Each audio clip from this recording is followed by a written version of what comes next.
Hooglied 5. Ek het na my tuin toe gekom, my suster, liewe bruid. Ek het my mirre, my geurige kruie kom pluk. Ek het my heuning kom eet, my wyn en melk kom drink. Eet, vriende, drink, word dronk van die liefde, minnaar. Een nag het ek gelê en slaap en wakker geword toe my liefling klop aan die deur. Hy het gesê, maak vir my oop, my liefling, my duif, my skat. My kop is nat van die dou, my hare is nat van die dag se klammigheid. Ek sê toe, ek het dan al klaar uitgetrek, moet ek nou weer aantrek. Ek het my voete al klaar gewas, hoekom moet ek hulle nou weer vuil laat word? My liefling, probeer toe om die deur oop te maak. Van opgewondenheid het my hart gebons. Ek het opgestaan om oop te maak vir my liefling.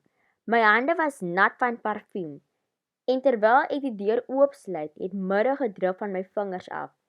Ek het oopgemaak vir my liefste, maar hy het alreeds omgedraai en weggeloop. My hart wou gaan staan toe hy gepraat het. Ek het na hom gaan soek, maar ek kon hom nie kry nie. Ek het na hom geroep, maar hy het nie geantwoord nie. Die wagte wat deur die stad gaan, het my gekry. Hulle het my geslaan, my seer gemaak. Die wagte op die mure het my Charlie geskeer. Vroue van Jerusalem, wat sal julle vir my minnaar sê wanneer julle hom teekom? Sê vir hom dat die liefde my verteer.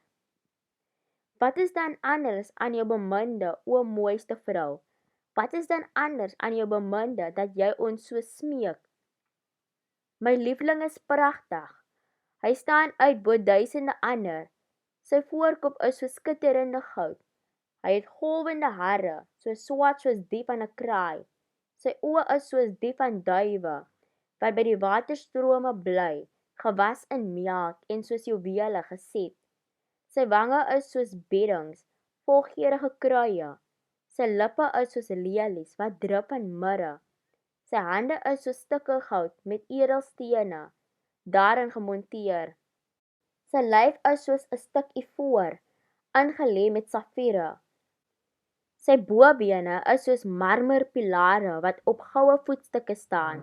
Dit lyk soos sederstompe, spesiaal gekap in die Libanon. Sy mond smaak soet. Hy is begeerlik in alles. So is my liefling, my vriend, vroue van Jerusalem.